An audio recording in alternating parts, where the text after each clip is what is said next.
दोस्तों, गौतम बुद्ध ने सिखाया कि भविष्य की चिंता करना व्यर्थ है, क्योंकि वह हमारे नियंत्रण में नहीं है।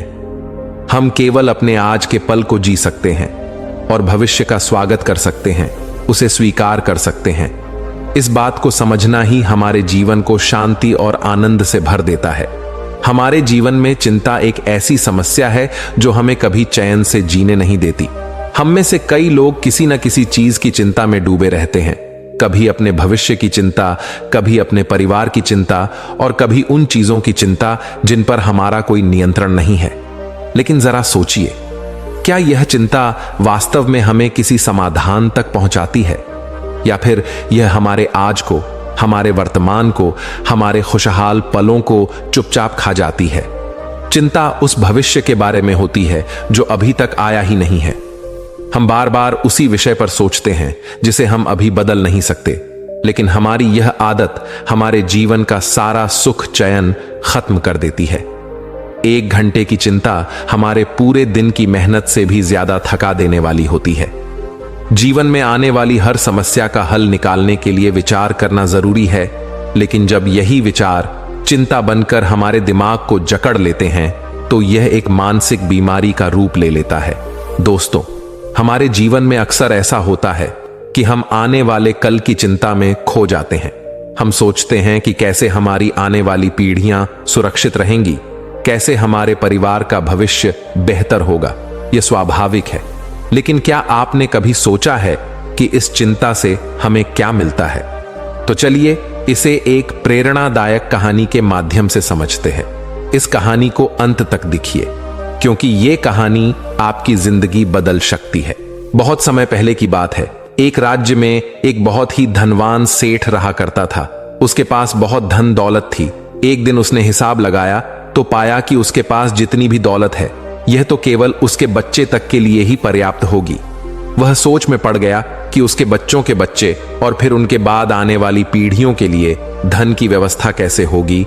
धन के अभाव में तो उनका जीवन बहुत मुश्किल हो जाएगा। इसी बात के बारे में सोच सोचकर वह बहुत चिंतित रहने लगा। लेकिन उन्हीं दिनों तथागत गौतम बुद्ध मगध राज्य में पधारे। तभी उसे किसी ने बताया कि तुम गौतम बुद्ध की शरण में जाओ, वह तुम्हारी चिंताओं का समाधान अवश्य कर देंगे।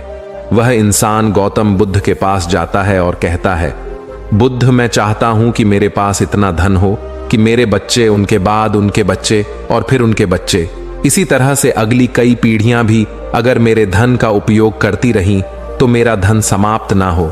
गौतम बुद्ध मुस्कुराए और बोले, बिल्कुल ऐसा ही होगा, लेकिन उससे पहले तुम इस नगर के बाहर वाली झोपड़ी में रहने वाले परिवार को 1 दिन के खाने की सामग्री देकर आओ। यह सुन वह बहुत खुश हो गया और तुरंत ही 1 दिन के खाने की सामग्री से भरा थैला लेकर नगर की बाहर वाली कुटिया में पहुंच गया।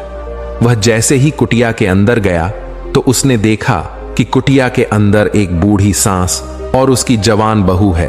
बूढ़ी औरत बैठकर ध्यान कर रही थी और उसकी बहू रसोई में खाना बना रही थी। सेठ ने बहू की तरफ देखकर खाने की सामग्री का थैला आगे बढ़ाते हुए कहा, मैं इस नगर का एक अमीर सेठ हूं और तुम्हारे परिवार के लिए 1 दिन के खाने का सामग्री लेकर आया हूं, इसे रख लो।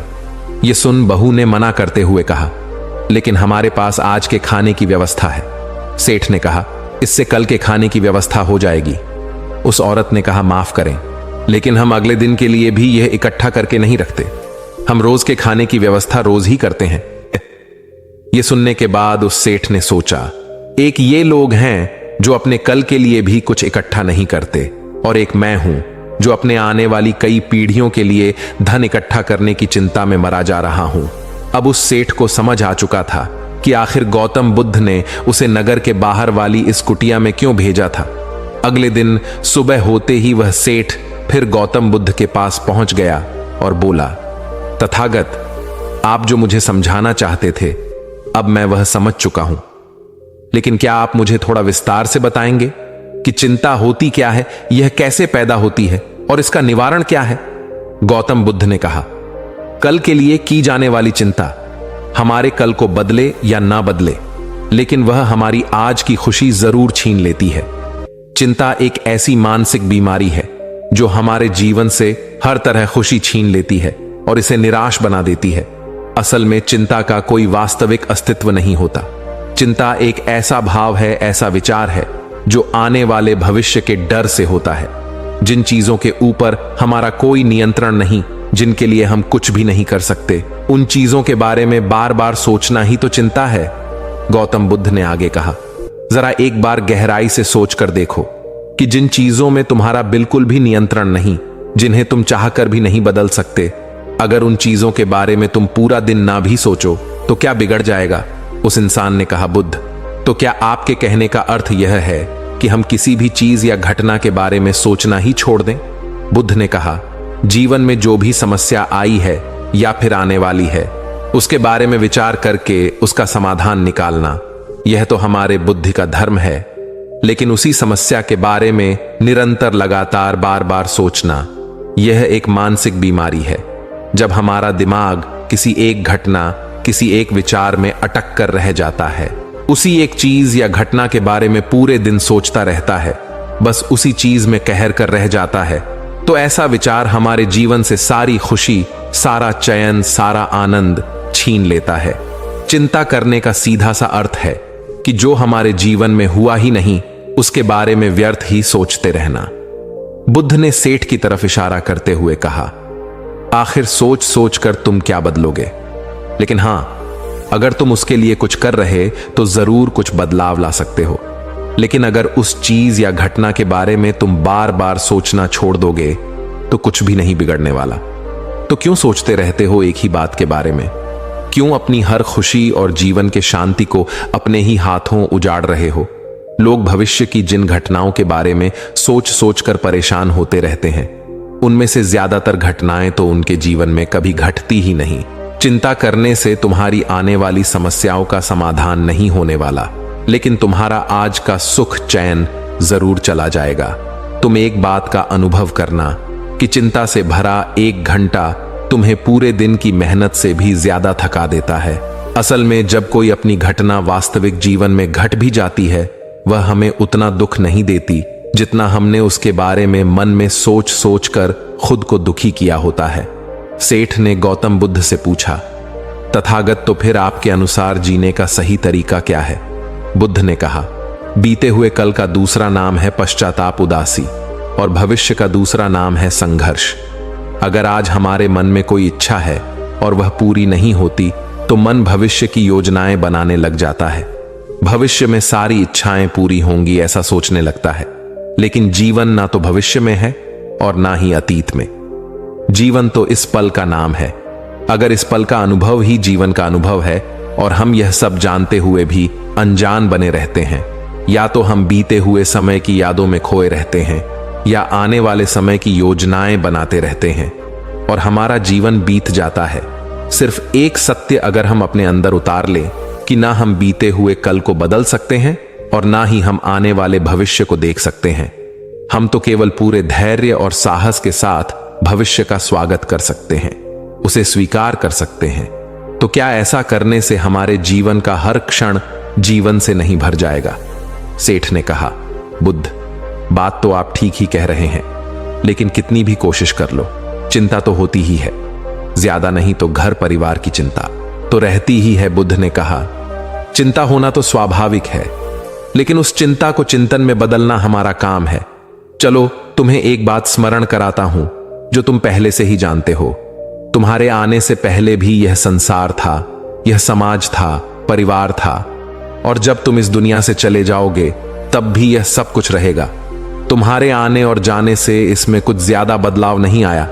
वैसे भी तुम्हारे आने से पूर्व और जाने के बाद का समय तुम्हारे हाथ में है ही नहीं। तुम्हारे हाथ में है केवल और केवल वह समय जिसे तुम अभी जी रहे हो, वो समय जिसमें मैं अब भी तुमसे बात कर रहा हूं, तुम मुझे सुन रहे हो, बस यही तुम्हारे हाथ में है।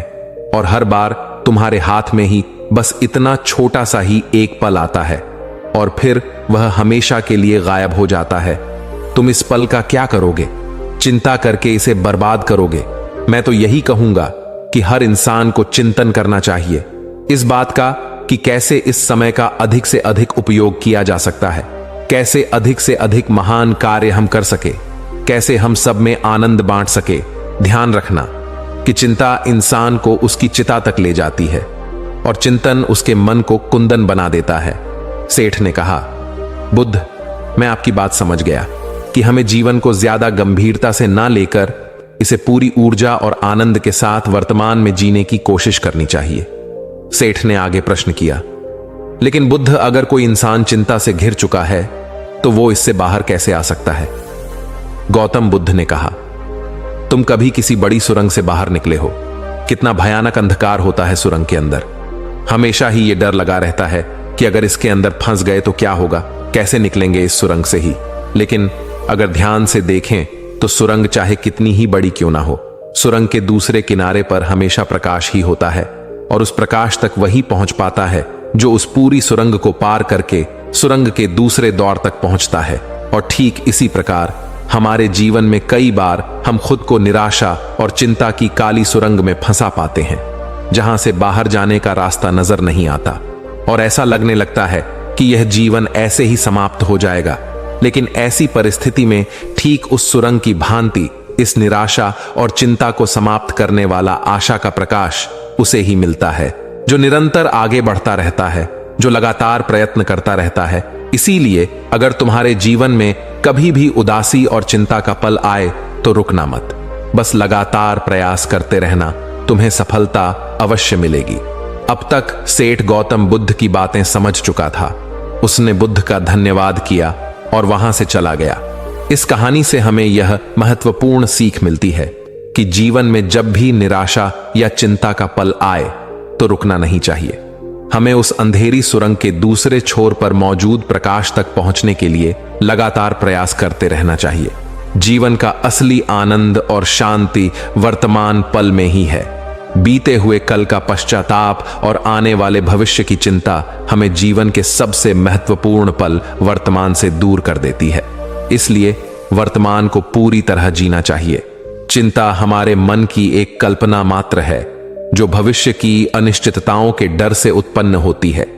यह हमारी वर्तमान की शांति और खुशी को छीन लेती है, जबकि भविष्य पर हमारा कोई नियंत्रण नहीं होता। समस्याओं पर विचार करना आवश्यक है, लेकिन समस्याओं के बारे में लगातार सोचना और उन्हें लेकर चिंता करना व्यर्थ है। हमें अपनी चिंताओं को रचनात्मक चिंतन में बदलकर समाधान की दिशा में कदम उठाने चाहिए।